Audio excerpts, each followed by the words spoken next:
સાકળચંદ Patel university Visnagar ખાતે નવરાત્રિ મહોત્સવ થનગનાટ 2024ના બીજા દિવસે કેબિનેટ મંત્રી શ્રી ઋષિકેશભાઈ પટેલની વિશેષ ઉપસ્થિતિમાં ખેલૈયાઓએ ગરબાની રમઝટ બોલાવી। વિસનગરની ખ્યાતનામ સાકળચંદ પટેલ યુનિવર્સિટી દ્વારા વિદ્યાર્થીઓના શિક્ષણની સાથે સાથે વિવિધ સાંસ્કૃતિક કાર્યક્રમોનું આયોજન કરવામાં આવતું હોય છે, જે અંતર્ગત યુનિવર્સિટીના ગ્રાઉન્ડ ખાતે તારીખ 4 અને 5 ઓક્ટોબરના રોજ 2 દિવસીય નવરાત્રિ મહોત્સવ થનગનાટ 2024નું ભવ્ય આયોજન કરવામાં આવ્યું હતું। ત્યારે આ ગરબા મહોત્સવના બીજા દિવસે વિસનગરના ધારાસભ્ય અને રાજ્યના કેબિનેટ મંત્રી શ્રી ઋષિકેશભાઈ પટેલ મુખ્ય મહેમાન તરીકે ખાસ ઉપસ્થિત રહ્યા હતા અને યુનિવર્સિટી દ્વારા છેલ્લા કેટલાય વર્ષોથી કરવામાં આવતા ગરબા મહોત્સવના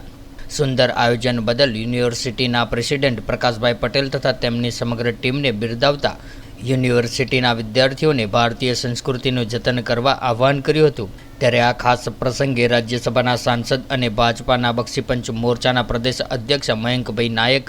મહેસાણા જિલ્લા સાંસદ શ્રી હરીશભાઈ પટેલ સહિતના મહાનુભાવો વિશેષ ઉપસ્થિત રહ્યા હતા અને ખેલૈયાઓનો ઉત્સાહ વધાર્યો હતો। મહોત્સવના બીજા દિવસે પ્રખ્યાત ગુજરાતી ગાયિકા કોકિલ કંઠી ઈશાની દવે અને તેમની ટીમ દ્વારા સુમધુર સંગીતની સુરાવલીઓ વચ્ચે ગરબાની રમઝટ બોલાવી હતી અને પારંપરિક વેશભૂષામાં સજ્જ થઈને આવેલા 10,000થી વધુ વિદ્યાર્થી ખેલૈયાઓ, યુનિવર્સિટી સ્ટાફ તથા આમંત્રિત મહેમાનો દેશી ઢોલના તાલે મન મૂકીને ઝૂમી ઉઠ્યા હતા। 2 દિવસીય નવરાત્રિ મહોત્સવ થનગનાટને અંતે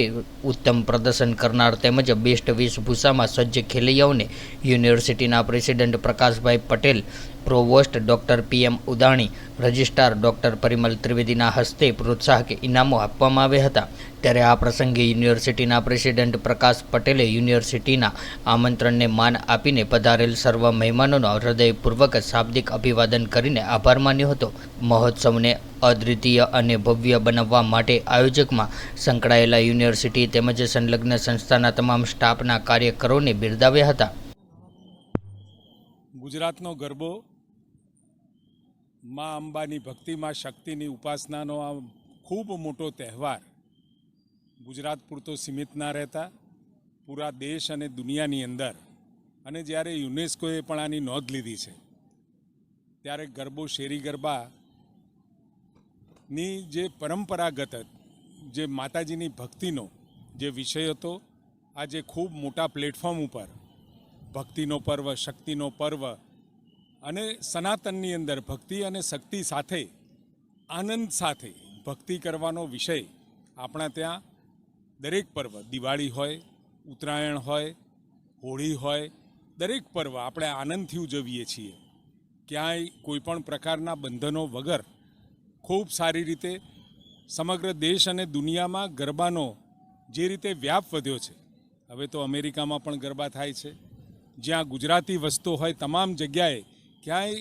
ગરબો ન થતો હોય, માતાજીની ભક્તિ ના થતી હોય, અને એમાં પણ જ્યારે ગામડાની અંદર ગરબા કાઢવાનું, ગરબાની માનતા રાખવાનું, આ બધા એક ભક્તિ અને શક્તિ સાથે પોતાની આસ્થા સાથે જોડાયેલા વિષય આજે સાકળચંદ પટેલ યુનિવર્સિટીમાં પણ સમગ્ર શહેર અને તાલુકાની જનતા અને યુવાનો આજે અહીંયા ઉમટી પડ્યા છે। ખૂબ અભિનંદન આપું છું કે વર્ષોથી આ પરંપરા સાકળચંદ યુનિવર્સિટીમાં પ્રકાશભાઈના નેતૃત્વમાં ગોઠવાઈ રહી છે, ત્યારે ખૂબ સારી રીતે આજે અહીંયા સાકળચંદ પટેલ યુનિવર્સિટીમાં આ ગરબા મહોત્સવનું આયોજન કરવા માટે સમગ્ર પ્રકાશભાઈને એમની ટીમને અભિનંદન આપું। तो व्हाट्सएप, ट्विटर, फेसबुक, इंस्टा जहाँ भी आपका अकाउंट है, इसे शेयर बटन के द्वारा वहाँ पर शेयर करें।